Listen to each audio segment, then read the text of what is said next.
Hello, everyone, and welcome back to my channel. My name is Keisha. I am a subconscious seer, and here is your channeled message on money. So, the first thing that I was seeing was an energy around perfectionism and hard work and effort. And so, I get the sense that you are someone who your approach to money has been as long as I, as long as I execute perfectly, as long as I put the effort, the work and the effort in, as long as I strive for this unachievable level of perfection, you probably didn't call it unachievable, but it was unachievable. Whatever idea of what it needed to look like in your head that you were striving for was most likely unattainable. But as long as I reach that, then I will be financially taken care of. And what lesson that you're learning in this lifetime is that money is going to flow more for you when you have fun, when you play, when you are more in tune with your intuition and you genuinely just move with the flow. I know that we hear this all the time, but really ask yourself, am I in alignment with this? Am I truly moving in this way? Or am I still prioritizing hard work and perfection and high achievement over fun and play, and mysticism?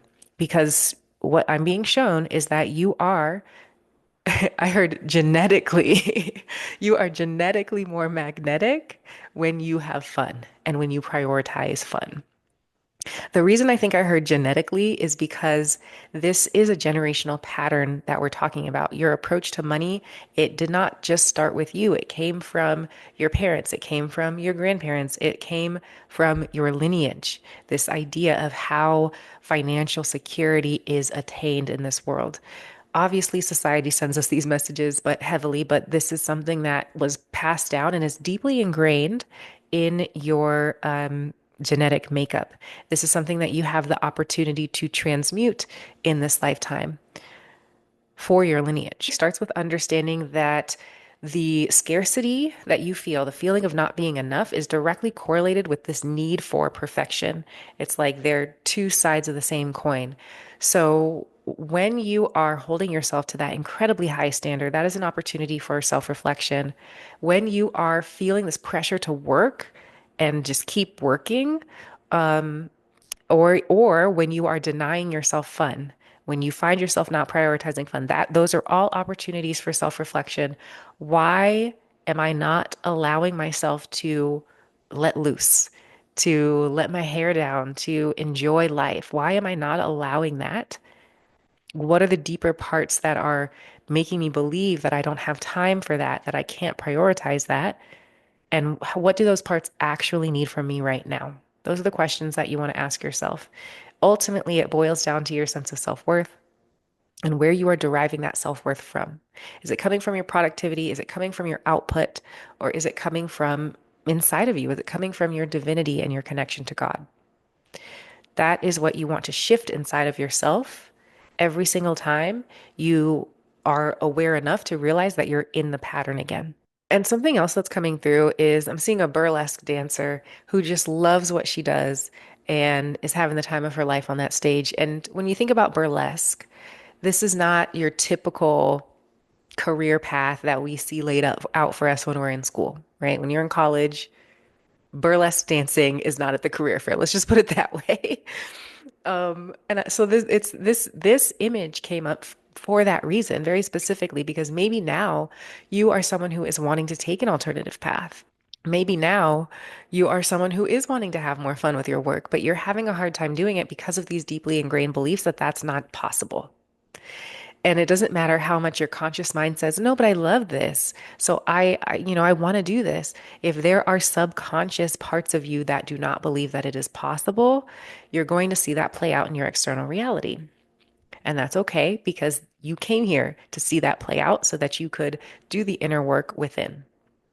So using your external reality to guide you to the subconscious parts inside of yourself that you're needing to face, you're needing to release, so that you can really embrace having this career that you love and that is fun for you. I'm also getting the sense that you may have felt this way at some point about your career or about what you do, but you lost it.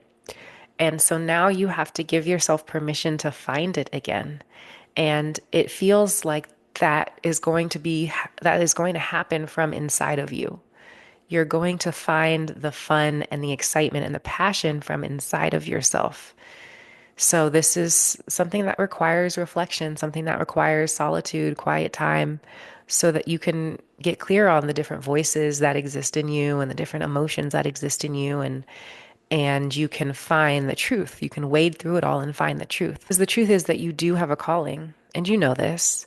And so what if what if you spent time feeling into what that calling is? Literally feeling the frequency of having a calling, of having a passion, and letting that frequency bring you back to it, to that feeling.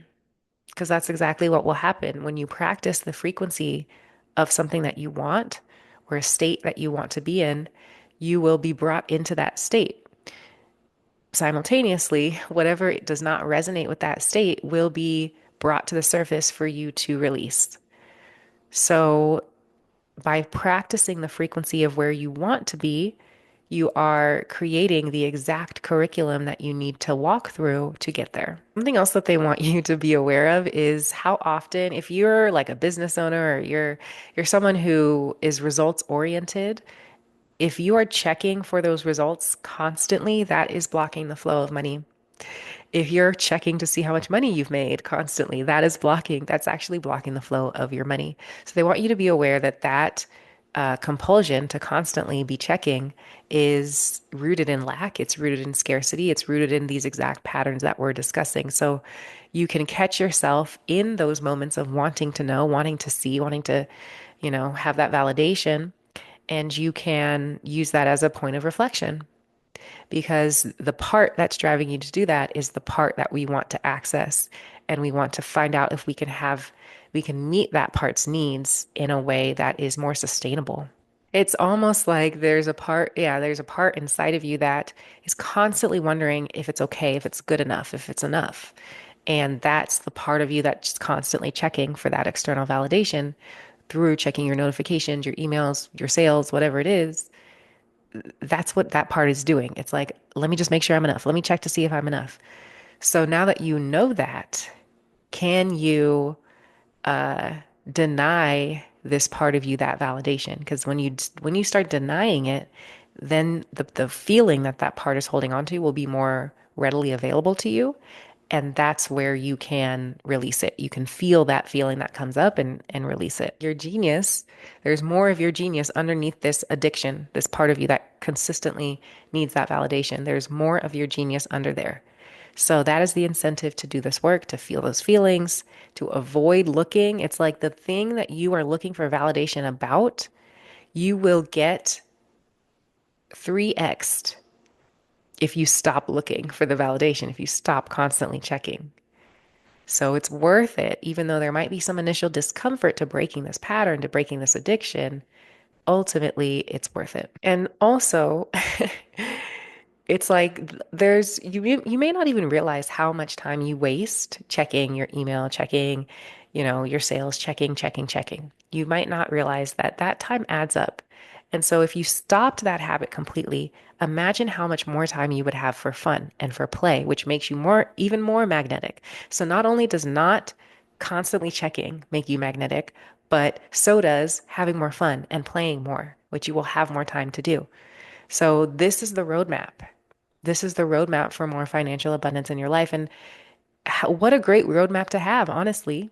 Like, if this resonates with you, it won't be easy. But if you can bring yourself back to the fact that I'm just getting told to have more fun and chill out, and if I can actually do that, then I'll get the thing that I want. I actually don't have to work so hard. I actually don't have to control. I actually don't have to hold on so tightly. I can relax and I can have fun and I can just, you know, feel God moving through me. And that is the pathway to financial abundance.